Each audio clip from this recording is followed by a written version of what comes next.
Welcome back to the Arts Department, everyone. My name is Autumn Rain Turkel, and this is the inaugural episode of the DL on Arts. The DL stands for Daniel Landerman. Arts is me, and this is just a podcast. It's a couple of friends hanging out, talking about art, media, all the things that we know and love, and all of our ideas and techniques around art and mental health and all sorts of stuff.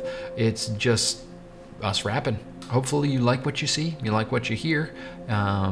Check the About section for all of our information. You can find our social media, resources for artists, portfolios, and that sort of thing. And you're going to notice that a little bit scuffed here. We're just getting started. We're just figuring out how all of this works. So stick with us through some of the rougher spots. There's some good things to say and hear, and hopefully you'll get something out of it. If you do, hit that subscribe button, leave us a comment, let us know what you think. And without further ado, here you go. We rolling? We are rolling. Rolling. Yeah. So welcome friends. To the inaugural episode of the DL on Arts podcast featuring me, Autumn Rain Turkel, and this gentleman, Daniel Landerman. Hello. Do you want to go by Daniel Landerman, or do you want to go by Dale Landerman? No, Daniel Landerman. Okay. I think is a little more digestible. Yeah. Daniel D. Landerman can be my writer name.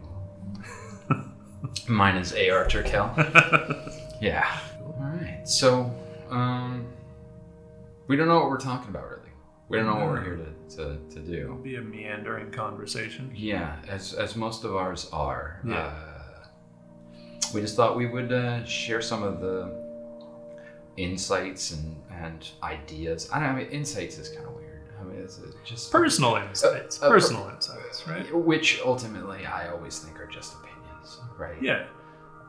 Granted, most opinions of people that have been doing something for a while are learned opinions. Yeah. But I mean, subjective insights. Exactly. Subjective insights, opinions. I don't know, does opinions have a negative connotation? I kind of feel like opinions can come off as negative.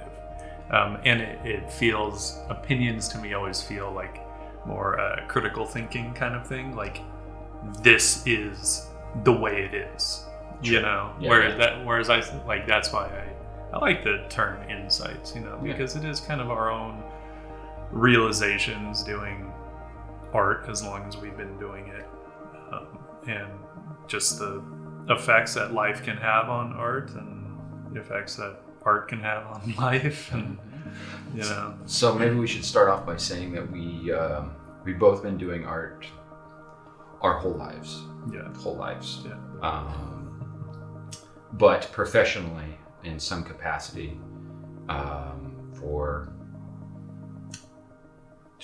20 years, more 20. Close. At least, I mean, for me, since I tend to say since like the end of 2003. It's like when I really started freelancing in any kind of real capacity, right? Doing storyboards and some character design. Right. So, yeah, I was doing odd art jobs, one might say. Anything, right? I was like the art handyman. Yeah, yeah.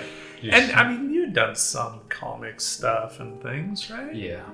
I did some indie comics back in the day. Even though they don't pay shit, but that's where we always have to start. Yeah. So it definitely, and it started off as like art on top of a day job. Right. Yeah. Right. So it was the money that I made from art. Basically just paid for more art supplies. Yeah. Because everybody, if there's the artists out there, y'all know that you walk into an art store and you're in a candy shop and you just got to have one of everything. Really expensive candy shop. Yes. I remember back in the day, before I really got into oils, walking into like what was Michael's, right? Yeah. And looking at the prices on oil paints and being like, ooh, no, maybe someday, but not right now. Yeah. Yeah, I mean, that's probably why a lot of us just start with a primary palette, right? Because it's what we can afford. Yeah. I mean, even for me, it's just like the expense of the brushes and the thinner and the canvas and all of that stuff, it all added up. So I didn't even like try for oil paints because acrylics I can manage. Yeah. So early on, high school, junior college, it was definitely about staying away from oils. Okay. Yeah, I'd gotten a little into oils. I want to say I was in junior high just because one of my brother's friends was like, he was a really good oil painter, even in high school. You know, he would do a lot of nocturne, like ocean scenes and stuff, lots of like moon refracting through the waves kind of thing, you know? That's really cool stuff. Yeah. I mean, and he was good at it. And I think because my mom had done some oil painting when she was younger. So she had sprung for some, like a basic oil palette. Yeah. And I feel like it was probably Winsor Newton. I don't think it was even the Winton, like the student grade ones, because, back then Winsor Newton was like one of the best, like when she was originally doing it when she was younger. So now I'm not the biggest Winsor Newton fan unless it's olive green, but one color. Yeah. One color. But I mean, whatever. They're not bad by any means. I just have preferences for others. Sure. So. Opinions. Subjective insights. No, but it really is. It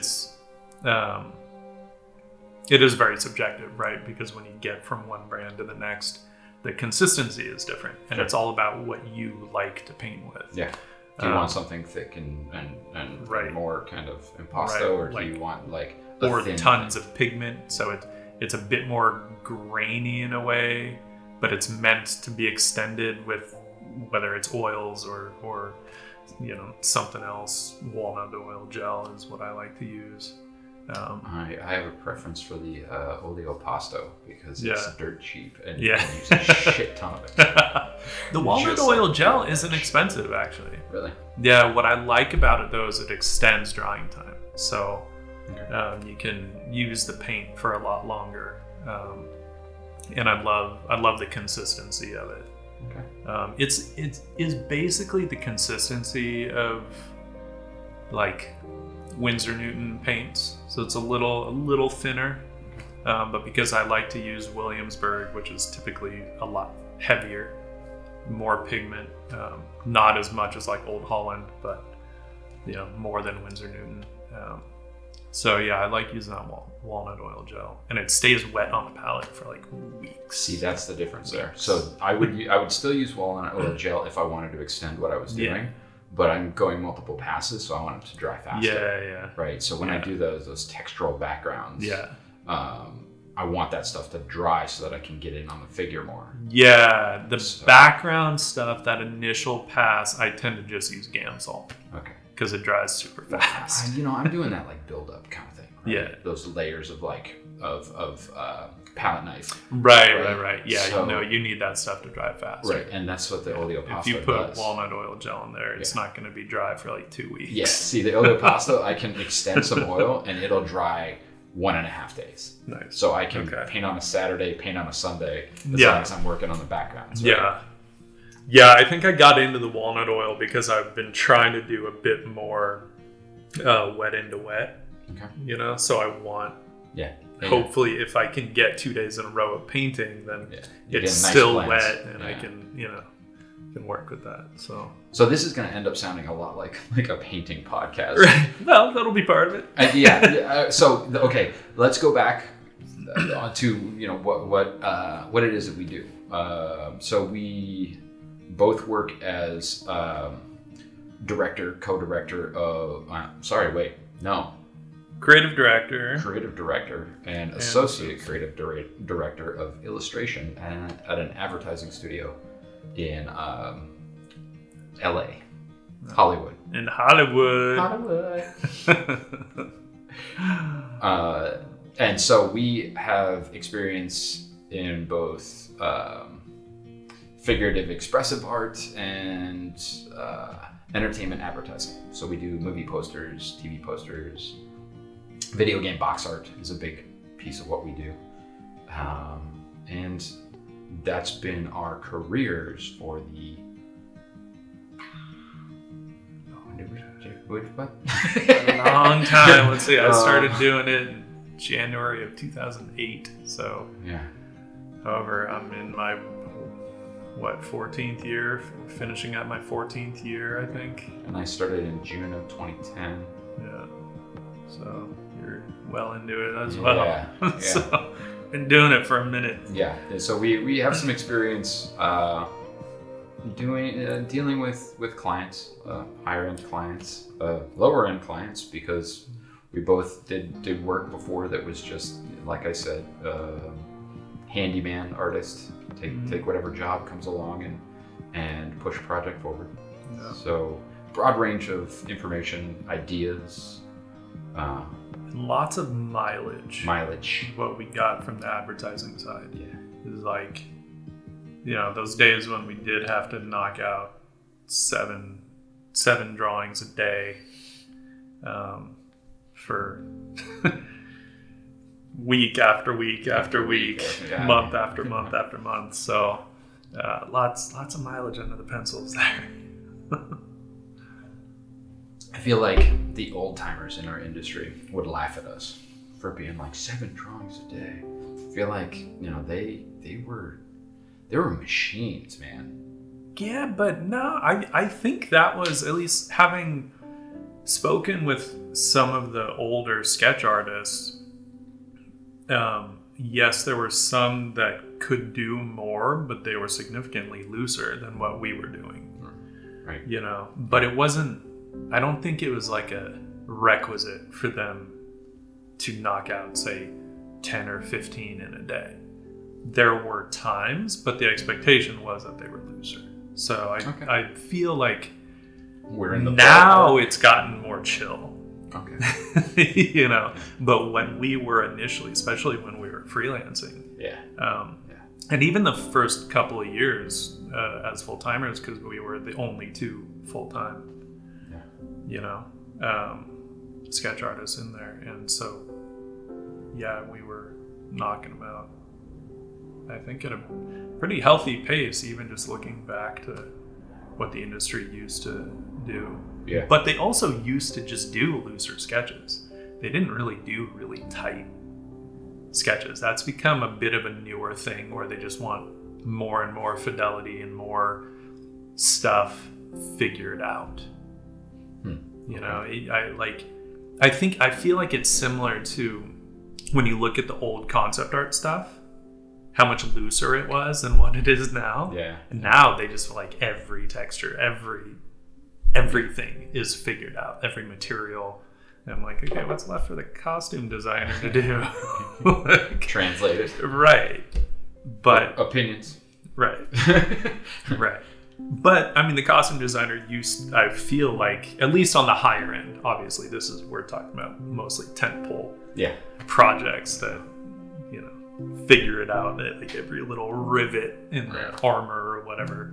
But I feel like the costume designer used to have to do a lot more, because I mean, you look at those old, they were like colored pencil sketches, like loose drawings, and with just like a call out, like leather, and maybe they would specify what kind of leather, or wash leather or whatever, but they didn't render it out like they do now. Yeah. It'd be interesting to get like Ryan Reinderding in here. Yeah. Have a discussion with him about like how it translates. Yeah. Yeah, I'd be curious, right? Because the amount of work, especially again on those tentpole projects, the amount of work that the concept artists do, I feel like concept art should be part of the Oscars. They have costume design. Yeah.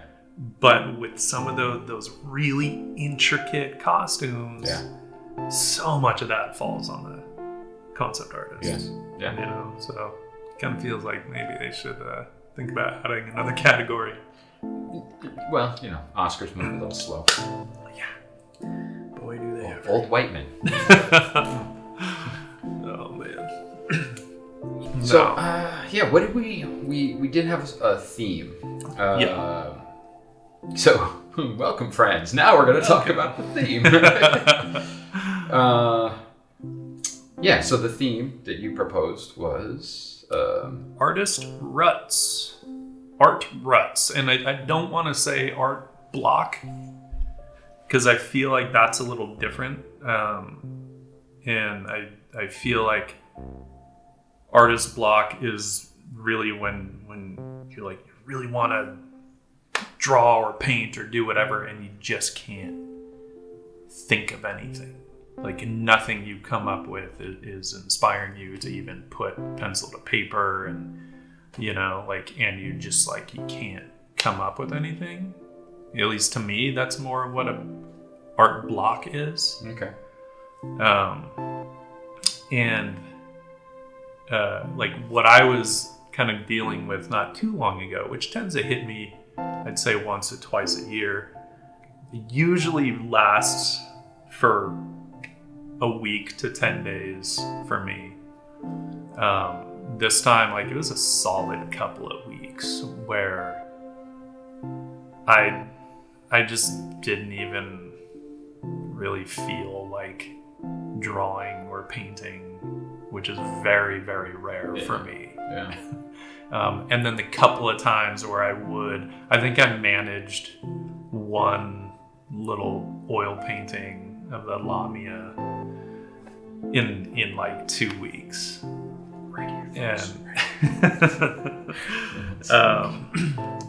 And you know, some doodles here and there, but like I was trying to find something that was inspiring me, you know, that would make me want to draw, because I knew I had to, obviously, like, and I think, I was doing stuff for work, but I didn't have to come up with the ideas with that stuff, right? Yeah. So a couple questions then. Yeah. What do you think? I'll propose them both so that we can circle back. But what do you think was the? What do you think the catalyst for that feeling was? Mm-hmm. And then, how were you dealing with it? What were you trying to? What were you doing to find what you wanted to draw or whatever? What was going to inspire you to get going? Yeah. The catalyst, I feel like every time for me, and it happens usually pretty suddenly, literally from like one day to the next, is I always feel like it's just my brain forcing me to take a break, right? Because otherwise it's like working full time, and these days, it's obviously been a lot of management stuff, not as much art, but sometimes there's a ton of art, right? Sometimes we're just like cranking on some illustration 8 or 9 hours a day, every day. And then outside of that, I'm working on my own stuff. So, you know, it'll turn into 12, 13 hours a day of doing art. Yeah. And so I think sometimes my brain's just like, oh, okay, take a break. Yeah. And it will literally, like, I'll be all inspired and jamming one day, and I'll wake up the next day and I just done nothing. I just don't feel like doing any of it.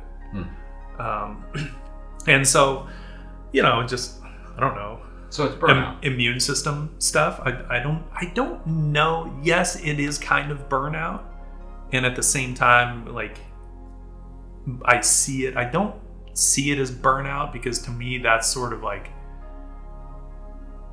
a scary concept where are you going to come out of that or not? I see it almost more as like an immune system response where your body's like, okay, time to recover. Yeah. Time to rest for a bit. You've been working out really hard. Yeah. We'll get back to it, but you're done. You know? It's fair. Coach is benching you for a week or 2 2 weeks. weeks. Or, and usually I don't fight it too hard, at least for the first like few days, 5 days, because at this point I recognize it for what it is, and I'm like, okay, cool, yeah, I can chill, Yeah. And so you give yourself that time to just I don't sit there go and fight elsewhere. against it Okay. too hard. After about 5 days or so, I start to kind of be like, all right, I gotta dig my way out of this, for like, at least I gotta start. I don't know how long that process will take. This last time, it took me like a full week of trying to build up. Like I ran with it for a week and it was fine. And then after that, started to get a little antsy. I'm like, no, I gotta keep those muscles primed, right? Because we don't know what's going to come in for work. And the last thing you want is for some big project to fall in your lap and you're not warmed up. And it makes the whole thing more stressful. It's not fun. Ready? Can I do it? I don't know. And you spend the first 3 days just stressing the fuck out, and then the next 2 days on it, the last 2 days on it are like smooth and easy, but then there's recovery from all that stress, and it's just like, so then my go-to, which so far has worked every time, is just to pour through all the stuff that always inspires me, and see what hits. It's a total scattergun effect, just like so you're talking about not just like going on ArtStation and looking at the people that inspire you, but like pulling out old books, looking at look, if ArtStation is what inspires people, cool. But for me, the inspiration rarely ever comes from a digital painting. I love painting digitally, but even my stuff tends to look more traditional even when it's digital. Like I keep that mindset. So it's usually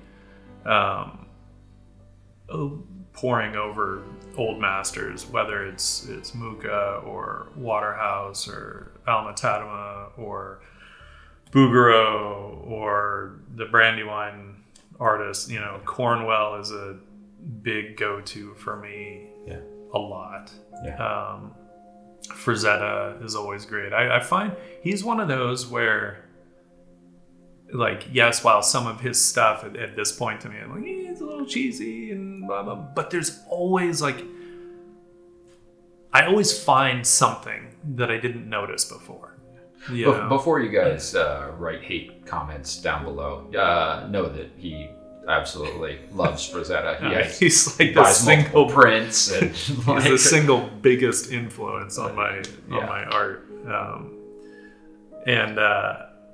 But we can say some of it looks like a 70s acid trip at this point. Absolutely. With any art or media or anything like that, you have to contextualize it. So if you put it in the time, cool, it worked. Well, not just that, but I can say, as I said before, I can look at some of it now and say that some of it's a little cheesy, but the fact that it took 40 years for some of that stuff to start feeling that way says a lot. Like he was ahead of his time in so many ways. So many ways. Him, Jeffrey Catherine Jones, huge inspiration, especially now that I'm more into like painting and like paint quality, mark making quality. I feel like Jones was just such a natural painter. Amazing work. Her stuff is just like freaking so dope. Like when you look at the mark making, it's like, I've yet to see, I think, any of her stuff in person. Yeah, I don't think I've seen, like, I mean, I can't remember hearing about any kind of a show or retrospective, and part of that was because she had sold a ton of her work for the gender reassignment. Oh, really? Yeah. Interesting. And then it's a shame that she had to do that. Yeah. Because that stuff was not covered under insurance back in the day at all. Right. Yeah. Right. And then I think at one point was trying to recover some of the pieces just because she realized like the value of those things and just even from a sentimental standpoint. Yeah. And I think couldn't recover a lot of them. So I have a feeling a lot of the pieces are kind of like just scattered to the wind. Because there have been a bunch, like if you look on like heritage auctions, there have been a bunch that was sold through. Interesting. Through there. So.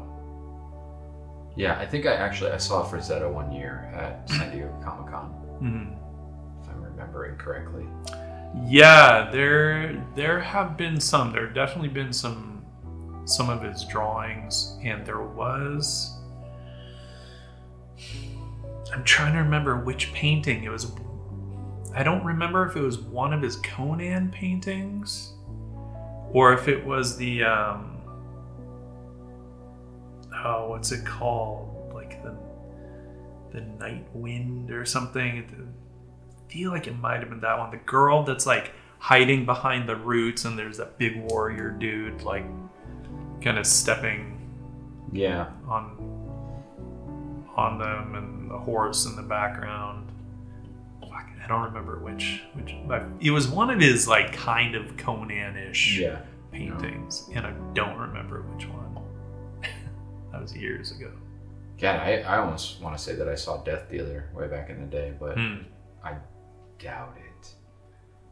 Yeah, I don't know. I think it was before I actually was really into painting, so I didn't like go up and like look really close. You didn't know what you were seeing yet. Yeah. This is one of those. Oh yeah, okay, cool. Yeah. You idiot!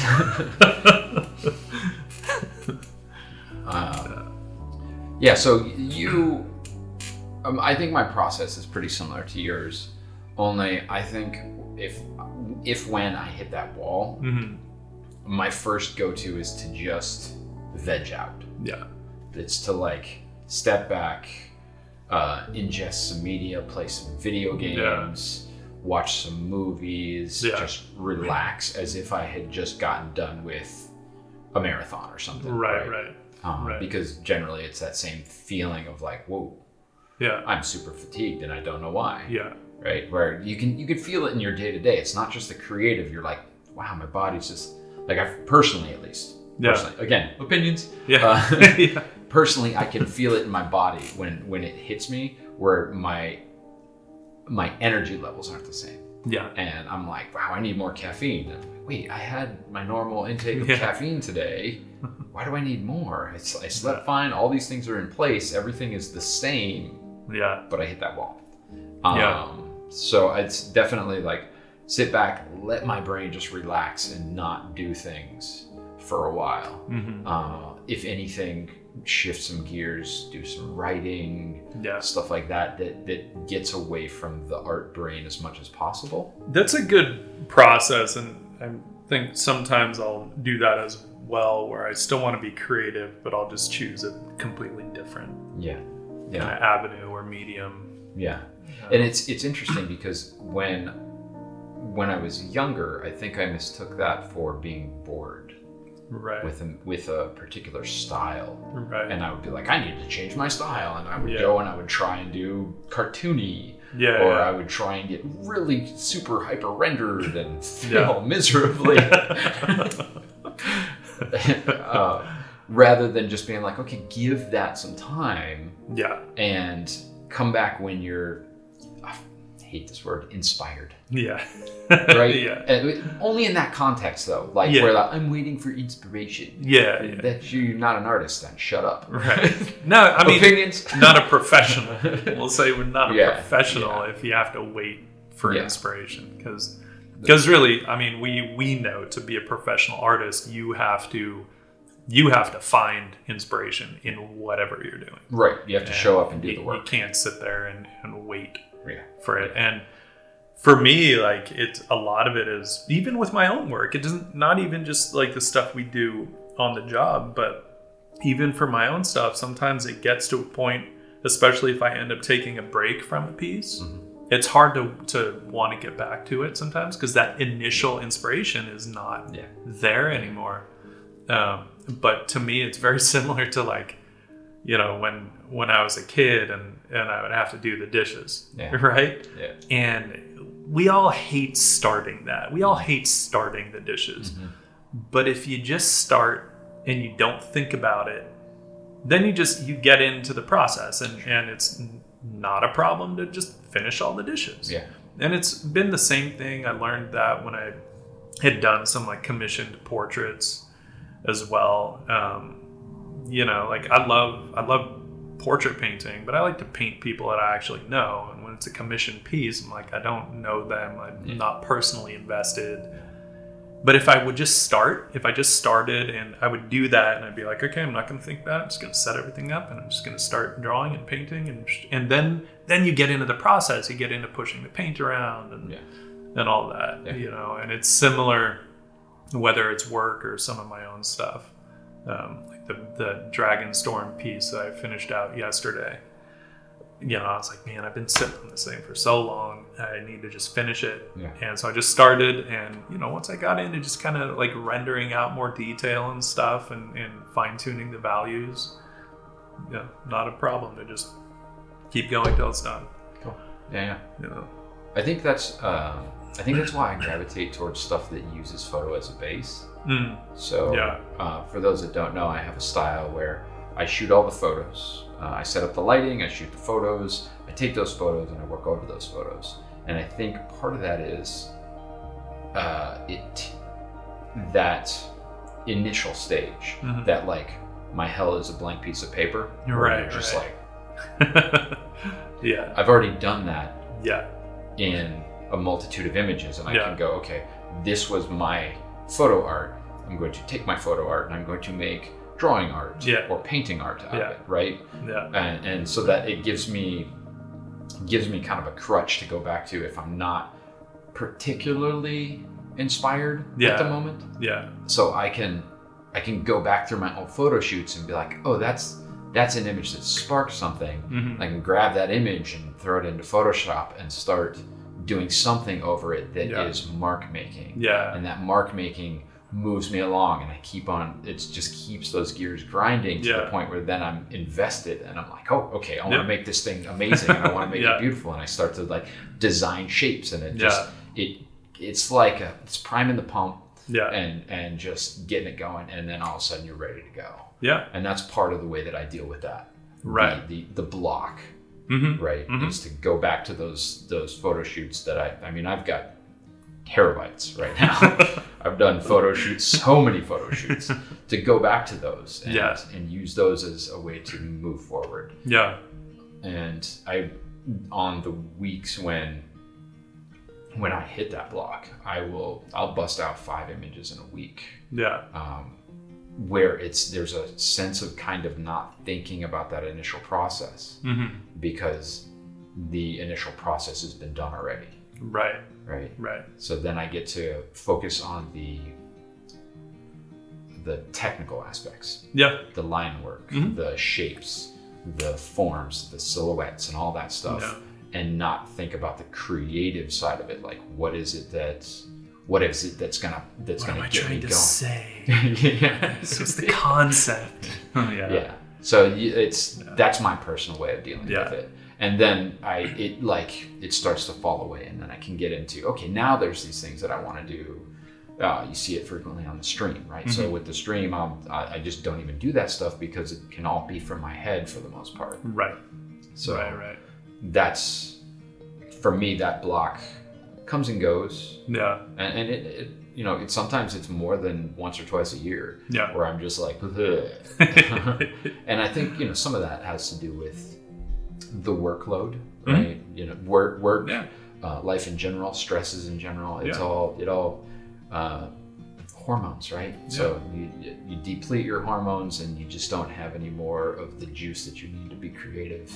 Yeah. And, you know, with the world the way that it has been recently, it's been hit or miss. Yeah. Stress plays a factor no matter what, you know, and obviously when it's the stress of like, will life ever return to normal? Right? Like that's a much bigger stressor than any of us are used to. And it's this huge open-ended question in a way. I mean, sure, we all know that it's probably not really gonna be like it was. We'll see. Whatever. I'm just gonna keep drawing and painting. But big, huge, crazy world. Making art. Yeah. But I mean, it plays a factor. All right, we're gonna cut it there. Stick around for the next episode. We do continue this discussion. We did it all in one take, but we're gonna break it up so it's not too long.